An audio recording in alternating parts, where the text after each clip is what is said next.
21व्या शतकाकडे वाटचाल करीत असताना अजूनही स्त्री पुरुष हा भेद मिटलेला नाही।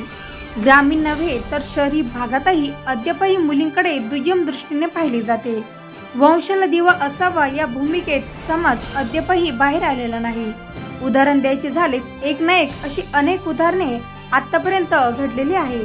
तरी सांगायचे झाल्यास 2 महिन्यापूर्वी छत्रपती संभाजीनगर जिल्ह्यात मोठमोठे गर्भलिंग निदान प्रकरणाची रॅकेट उघडकीस आले।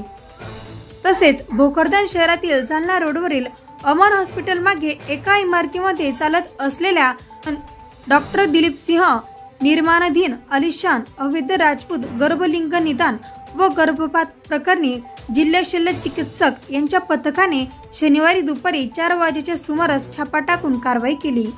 यातील मुख्य आरोपी डॉक्टर दिलीप सिंह छत्रसिंह राजपूत हा पथक येताच हॉस्पिटलच्या मागच्या दरवाजाने धुमाकूळ ठोकून पळाला।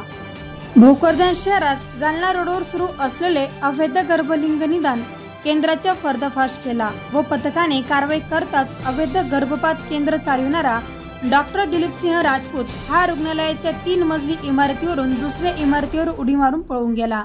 या कारवाईत 2 सोनोग्राफी मशीन, गर्भपाताची औषधे, 17 इंजेक्शन, 8,91,760 रुपये रोकड, कोट्यवधी रुपयांचा फिक्स डिपॉझिट बॉन्ड आणि 25 ATM पथकाच्या हाती लागले असून ही कारवाई जिल्हा शल्य चिकित्सक डॉक्टर राजेंद्र पाटील, डॉक्टर बीजे घोलप, डॉक्टर विजय वाकोडे, ॲडव्होकेट सोनाली कांबळे, मनोज जाधव, अविनाश जाधव, संदीप रगडे व आरोग्य विभागाच्या अधिकारी कर्मचाऱ्यांसह उपविभागीय पोलीस अधिकारी गणपत तराडे, सहाय्यक पोलीस निरीक्षक बालाजी वैद्य, हसनाबादचे पोलीस सहाय्यक पोलीस निरीक्षक संजय आहिरे, दीपक सोनोने, निलेश खरात, कल्पना बोडखे, नरहरी हरदे, शरद शिंदे, दत्ता राऊत, अरुण वाघ, एकनाथ वाघ, दीपक इंगळे, लक्ष्मण रणगोते, गणेश पिंपळकर, संदीप भुतेकर, प्रताप चंतवर, सोमनाथ मंडलिक आदी